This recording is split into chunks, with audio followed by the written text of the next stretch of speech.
2024-cü il avqustun 2-də Amerika Birləşmiş Ştatlarının Rumuniyadakı hərbi bazasından İrəvanın Zvartnots aeroportuna Boeing 17 tipli 2 hərbi yük təyyarəsi indi. Bax, o zaman təyyarələrlə yanaşı Amerikalı hərbi mütəxəssislər də Ermənistan ərazisinə gəldilər. Deyilənlərə görə həmin təyyarələrin birində raket qurğularının, atəş nöqtələrinin yerini müəyyənləşdirməyə imkan verən xüsusi cihazlar olub.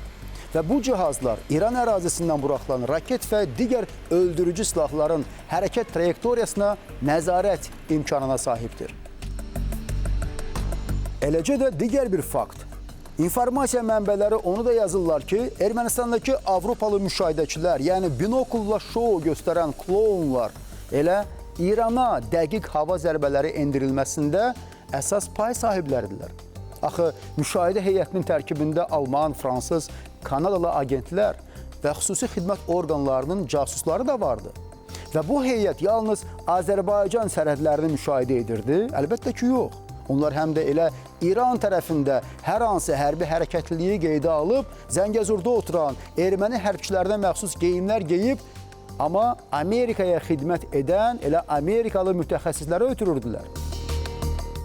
Odur ki, məhz müşahidə aparanların ötürdüyü dəqiq informasiyalar İranın bugün üzləşdiyi dərin problemlərin əsas səbəbidir.